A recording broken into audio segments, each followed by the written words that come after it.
Hello बच्चों, क्या हाल है भाई सभी का। आई होप कि सभी ठीक होंगे। और आज जो है हम साइंस का बहुत ही इंपॉर्टेंट चैप्टर क्लास 10th का स्टार्ट करने जा रहे हैं, जो कि अपने आप में बहुत ही ज़्यादा इंपॉर्टेंस रखता है। ठीक है। एक तो काफ़ी लंबा चैप्टर है और इस चैप्टर को जो है आपने अर्लियर जो है पहले छोटी क्लासों में पढ़ा हुआ है थोड़ा बहुत। तो उसको जो है आज हम फिर से स्टार्ट कर रहे हैं। ठीक है। चैप्टर का नाम है लाइट। क्या नाम है भाई? लाइट। ठीक है। तो चैप्टर का नाम है लाइट, चैप्टर नंबर 10। भाई, लाइट क्या होती है? आखिरकार क्या होती है? जैसे कि हम देख पा रहे हैं, जो भी आप भी मुझे देख पा रहे हो, किसकी वजह से देख पा रहे हो? ठीक है, लाइट की वजह से ही। लाइट जो है एक एनर्जी की फॉर्म होती है। वो क्या होती है? क्या होती है? एनर्जी की फॉर्म होती है।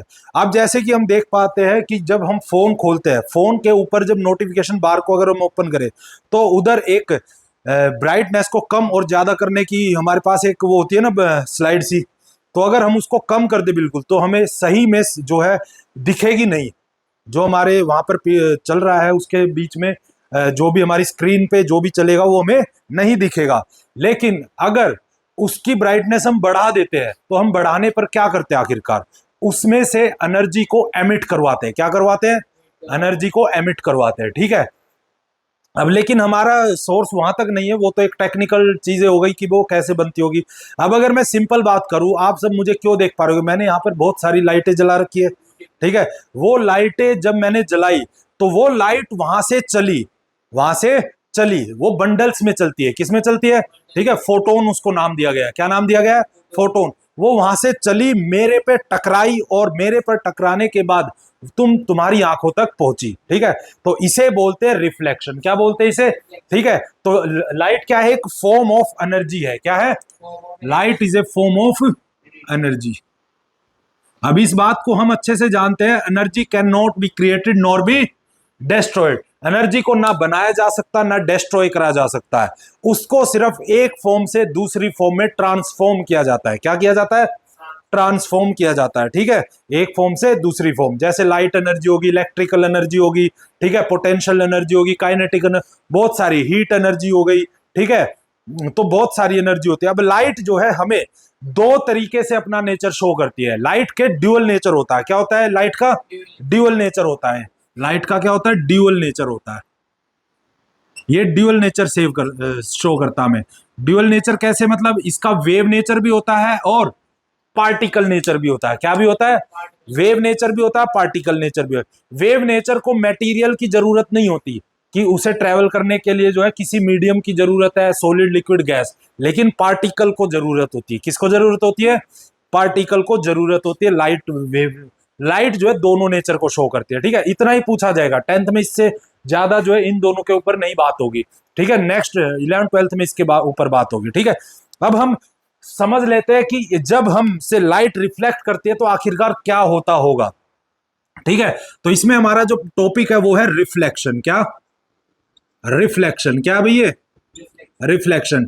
रिफ्लेक्शन का मतलब क्या होता है कि कोई लाइट हमारे पास आई, हमसे टकराई, और वो लाइट टकरा कर तुम्हारी आंखों तक पहुंची। ठीक है। अब जब लाइट चलना स्टार्ट करते हैं तो हर डायरेक्शन में चलती है। अब जो लाइट हमारी डायरेक्शन में आ रही है वो हमसे टकराएगी और टकरा कर तुम्हारी आंखों तक पहुंचेगी। ठीक है। अब जैसे कि तुम सब देख पा रहे होगे, जो मैंने ये जो मेरी टी शर्ट है ये ग्रीन कलर की है। ठीक है। ये ग्रीन कलर क्यों दिख पा रहा है तुम्हें? ठीक है। हाँ, ओलिव ग्रीन कह सकते हैं, जो भी है। इतना मेरे को क्या पता, मैं कोई कलर का मास्टर थोड़ी हूं। ठीक है। अब ये कलर क्यों दिख पा रहा है? क्योंकि जब वहां से लाइट चली, ठीक है, वहां से लाइट चली। ठीक है। एग्जैक्ट रीजन क्या होता है वो मैं तुम्हें एक्सप्लेन कर रहा हूं। जब लाइट वहां से चली, लाइट के अंदर सातों कलर्स होते हैं। कितने कलर होते हैं? सातों। ठीक है। रेनबो के सारे कलर होते हैं, लेकिन उसमें से सिर्फ ग्रीन कलर हमें क्यों दिख रहा है? क्योंकि जब वो लाइट वहां से चली और हम पे टकराई, तो वो सारे कलर हम पे टकराए, लेकिन सभी कलर एब्जॉर्ब कर लिए मेरे इस मटेरियल ने। सिर्फ और सिर्फ ग्रीन कलर को रिफ्लेक्ट कर पाए। किसको रिफ्लेक्ट कर पाया? रिफ्लेक्ट किसको कर पाया भैया? अब कोई भी चीज तुम्हें ब्लैक क्यों दिखती है? कोई भी चीज अगर तुम्हें ब्लैक दिख रही है, तो इसका मतलब वो जो ब्लैक कलर तुम्हें दिख रहा है वो इस वजह से नहीं दिख रहा कि उसका कलर ब्लैक है। वो इस वजह से दिख रहा है कि जो लाइट आ रही है ना उस मटेरियल के ऊपर, वो सभी को एब्जॉर्ब कर लेता असल में। और जब वो सबको एब्जॉर्ब कर लेता तो हमें कैसा पियर होता है? ब्लैक। कैसा पियर होता है? ब्लैक। अब देखो ये तो देखने वाले के ऊपर नजरिया कि वो कैसा रंग दिखता है। अब अगर तुम, जो काला रंग का होता है वो अलग चीज है बेटा, ये थोड़ी कि तू अपने फालतू की चीजें घुसा देगा। है देखा शैतानी दिमाग, रेसिज्म कर रहा ना ये है। हम तुम्हारे खिलाफ खड़े होते हैं, इस पे प्रोटेस्ट करते हैं हम तुम्हारे खिलाफ। हिंदुस्तान हाँ मैं कुछ कहता हूँ। क्या करते हैं? मुसलमान हिंदू पंजाबी मैंने कब करा? मैं तो सभी धर्मों को मानता हूँ ना बेटा। मैंने आज तक, मैं तो भाई साहब वो इंशाल्लाह ही बोलता हूँ, नमस्ते पंजाबी बन जाता हूँ मैं कभी कभार। मेरे को कोई फर्क नहीं पड़ता, मेरे को पंजाबी लिखनी आती है पूरी। अब तू कहेगा मैं सरदार हूँ क्या? तुम्हें लगता कि नहीं आती होगी मुझे? भाई यार ये कैसे सोच रही है? क्या नाम है तुम्हारा? मान्या। मेरा तो दिख गया ना आपने। वो अच्छा।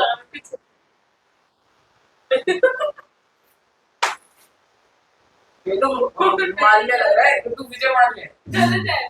हो गया। तूने तो जाके कब पढ़ी? मैं पंजाबी कौन स्कूल में ना पंजाबी को यार, तो मम्मी को पढ़ाई कुछ नहीं। ये ऐसे होगा ना, गलत है सर। ये या कैसे बनेगा? या मैं भूल गया। हाँ, वो यार थोड़ा डब्ल्यू टाइप का तो मेरा एक बार सर टाइम वेस्ट हो रहा है। ये बच्चों वाले बैठे हुए हैं क्लास नहीं मेरे को, में। चलो ठीक है, थोड़ा बहुत, अब काफी साल हो गई, 5वीं क्लास में पढ़ी थी कभी पंजाबी। ठीक है चलो उसे छोड़ो। लेकिन ऐसा नहीं है कि एक बार अल्फाबेट मुझे मैंने रिकॉल कर लिया, सारी पंजाबी पढ़ देता हूँ मैं आज भी, सब कुछ लिख सकता हूँ, ऐसा कुछ नहीं है। ठीक है अब रिफ्लेक्शन के ऊपर आ जाते भाई। रिफ्लेक्शन क्या होते हैं? तो मैंने समझाया कि रिफ्लेक्शन एग्जैक्ट तुम्हें जो कलर दिखा रही है वो उस चीज का कलर सिर्फ इंसानों के लिए है।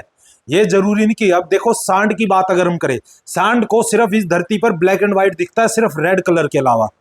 रेड कलर के अलावा जो कलर तुम्हें दिख रहे हैं उसके लिए वो ब्लैक एंड व्हाइट होते हैं। क्या होते हैं?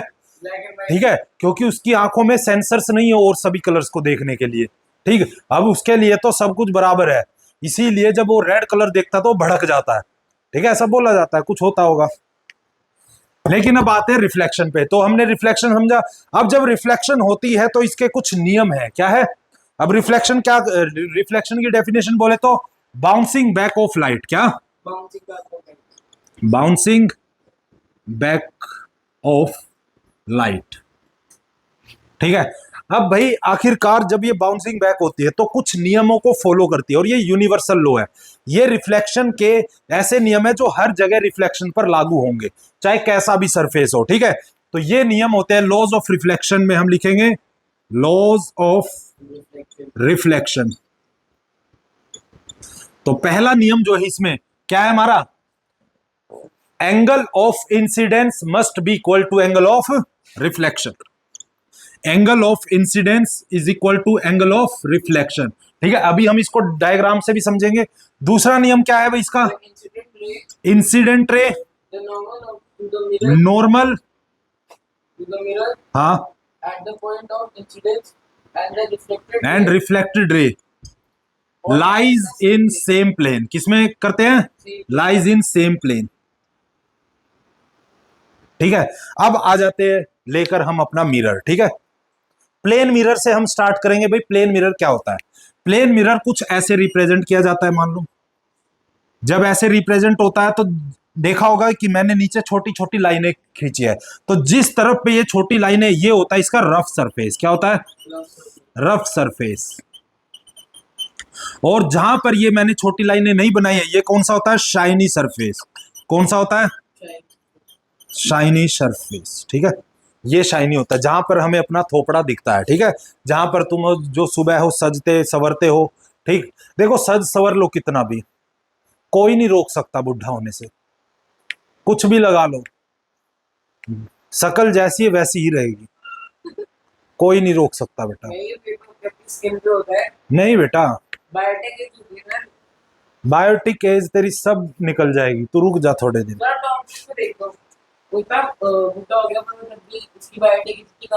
देखा तूने कभी उसको आमने सामने? तो भाई जब आमने सामने देख लो तो तब बताना ना मुझे। उनकी होगी एज, कई पैटर्न रहे होंगे उनके, मुझे पता है कि एज को कैसे बढ़ाया जा सकता है, कैसे घटाया, डीएनए का सारा प्रोसीजर है, मुझे पता उस बात की। नहीं बेटा, डीएनए चेंज कैसे कर देगा? तेरे घर की बात है कोई? ये कहा आज आज तेरा डीएनए चेंज कर दूं, ये कौन सी बात होती है? और एक बस चुप, चुप अब बस। ठीक है, तो ये होता है हमारा कुछ ऐसे सरफेस। ठीक है, अब यहां पर एक परपेंडिकुलर लाइन डॉटेड बनाई गई है। ठीक है, अब परपेंडिकुलर लाइन का मतलब क्या होता है? 90 डिग्री। क्या होता है? 90 डिग्री। फिजिक्स में उसी परपेंडिकुलर लाइन को बोला जाता है नॉर्मल। क्या बोला जाता है भाई?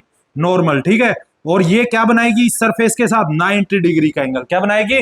90 डिग्री का एंगल बनाएगी। ये कुछ ऐसे 90 डिग्री बनाएगी। ठीक है, अब यहां पर क्या हुआ? एक रे आती है, ऐसे आएगी एक रे, टकराएगी यहां पर।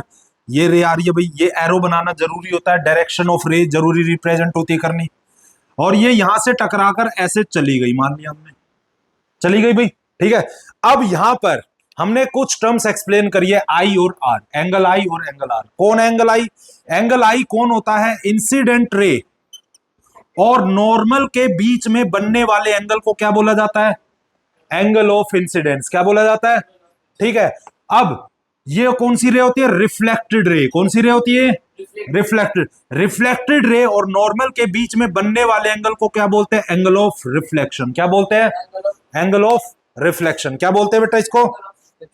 एंगल ऑफ रिफ्लेक्शन इसको बोला जाता है। ठीक है, तो यहां पर हमने रिप्रेजेंट करा कि कैसे इंसिडेंट और रे, रिफ्लेक्टेड रे और इंसिडेंट रे कैसे हमारे एंगल्स को रिप्रेजेंट बनाती है। ठीक है, अब नियम क्या कहता है? लॉ क्या कहता है कि एंगल ऑफ आई इंसिडेंस और एंगल ऑफ रिफ्लेक्शन दोनों ही क्या होते हैं? आपस में इक्वल होते हैं। अगर मान लो ये 45 डिग्री पे टकराया तो ये भी क्या होगा? 45 डिग्री। अगर ये 30 डिग्री पे टकराया तो ये भी क्या होगा? 30 डिग्री। ये अगर 20 डिग्री पे टकराया तो ये भी क्या होगा? 20 डिग्री होगा। ठीक है, तो इस तरीके से हमने इसको एक्सप्लेन करा। अब ये क्या कर रहा है? इंसिडेंट रे, ये रहा इंसिडेंट रे, ये रहा रिफ्लेक्टेड रे, ये रहा नॉर्मल, ये सब एक ही प्लेन में लाई कर रहे हैं। देखो एक ही प्लेन में लाई कर रहे हैं कि नहीं कर रहे हैं?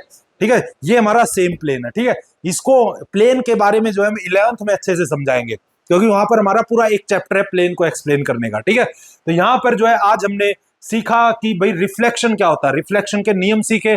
ठीक, और ये बहुत जरूरी, ये पेपर में कई बार आए हुए हैं, तो इनको याद करके रखना, इनकी पूरी स्टेटमेंट याद होनी चाहिए। ठीक है, तो अब नेक्स्ट क्लास में हम इनको लेके चलेंगे, इस जहां पर हमने सीखा प्लेन मिरर पे, इसको लेके चलेंगे अब स्फेरिकल मिरर पे। किस पे?